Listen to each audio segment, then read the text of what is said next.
Soulcalibur, baby! I love this franchise. I can't think of any fighting game that I'd hold up to a higher standard. This series has gripped me from day one back in 2003, and it has only tightened its hold on me as I've aged. I've accumulated somewhere around 2,000 hours, which is 83 days, so just shy of 3 months of pure playtime.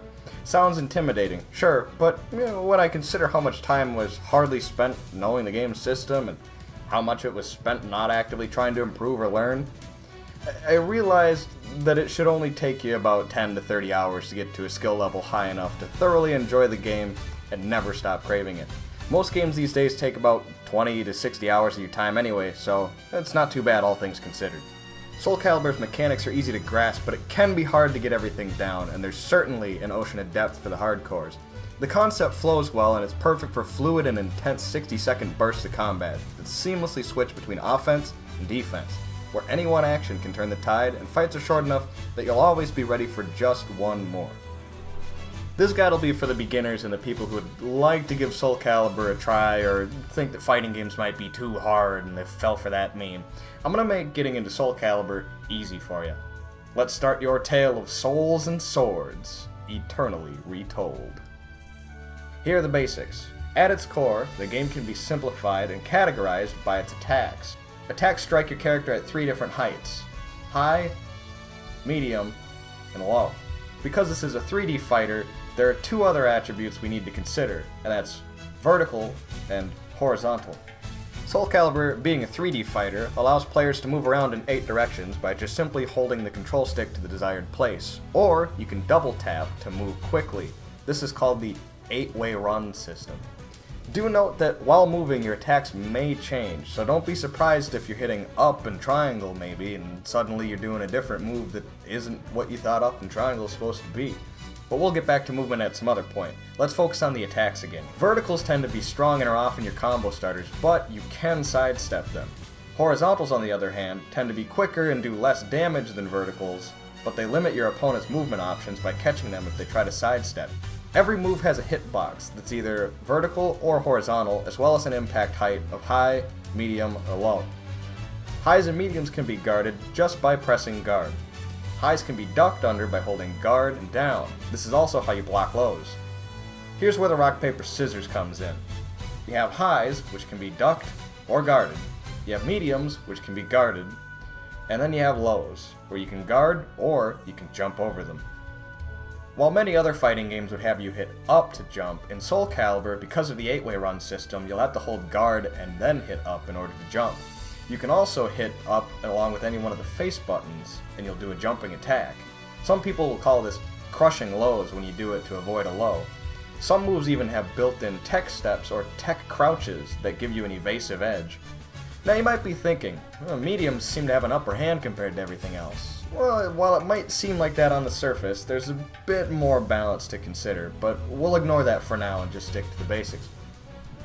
So let's review. We have 4 basic attributes to consider for attacks. There's height of contact, there's speed, there's hitbox, there's the damage, and then there's the plane of contact, additional to highs, mediums, and lows, that's vertical and horizontal. Soulcalibur is as much about offensive play as it is defensive. I'll explain using the PlayStation button layout, but most controllers are easily translatable since the positions of the face buttons are the same. X is our guard button. While standing in a neutral position, simply press X and you'll guard any incoming highs or mediums.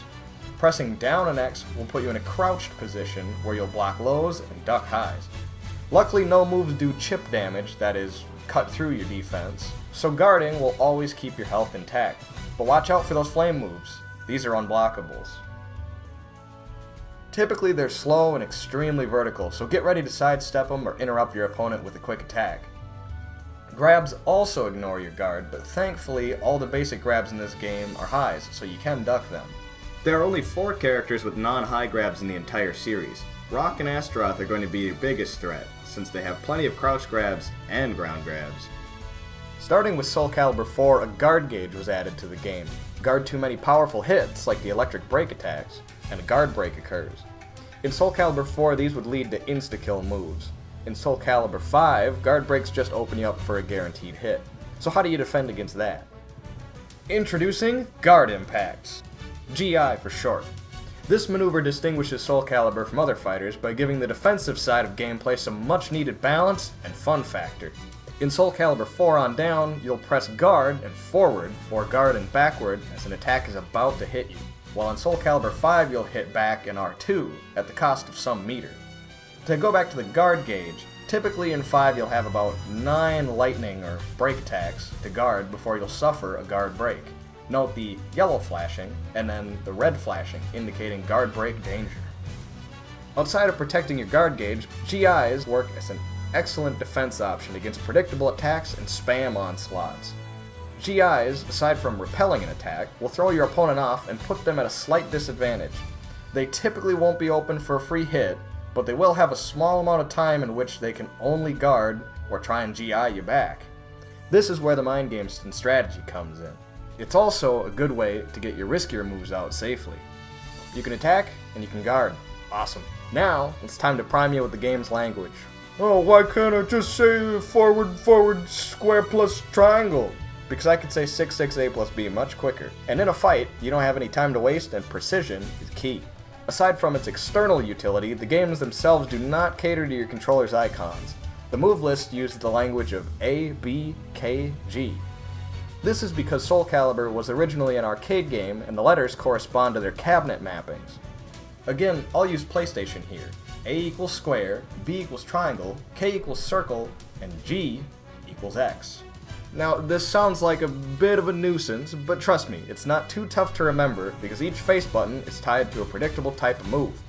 A's are always horizontals, B's are always verticals, K's are always your kicks and body hits, and G is for guard. K and G are easy to remember because they have a nice mnemonic device for you. K is kicks, G is guard. Now for something that the community has ascribed to, the control stick layout. For this, we've grown accustomed to numbering each direction on the control stick, starting with 1 is down and back, 2 is down, 3 down forward, so on and so on. Refer to the chart. Keep in mind the notation is left-centric. If you end up on the right side of the screen, you have to mirror the numbers. If you were to hit 1 while on the right, you'll actually be inputting 3. Luckily, 2, 5, and 8 are always the same. This may sound complicated, but it'll quickly become second nature. At the very least, just keep A, B, K, G in mind at first. Once you have this system down in your head, discussing the game becomes significantly quicker and makes visualizing moves and combos in your head easier. It also makes them easier to remember and communicate. Down, forward, triangle, and then down, forward triangle becomes 3B, 2, 3, 6B. By hitting A plus G or B plus G, you do a close range high attack that initiates a throw. Now these throws usually do 40 to 60 damage and often toss your opponent to the ground at the end. This puts them in a pretty bad spot. The way you break throws is you either hit A or B corresponding to which input your opponent did. Now sadly there's no giveaway unless you just look at your buddy's hands when he inputs the grab. So grabs are always a 50-50 unless you start noticing your opponent's pattern. Grabs serve the purpose of breaking those tricky defenders and keep your opponent scared of the threat of their guard being less reliable. And some grabs also switch sides or even ring out in certain directions. Break them or duck those baddies. Just remember not to get too angry about them. Nobody likes a crybaby just as much as nobody likes a grab-asser.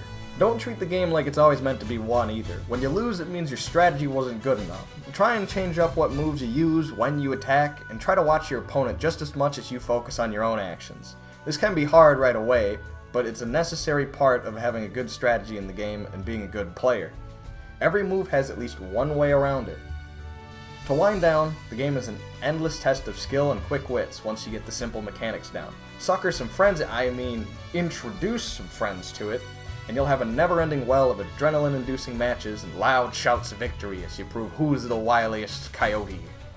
That should do it for the basics. I'll see you next time on your road to becoming a master on the stage of history.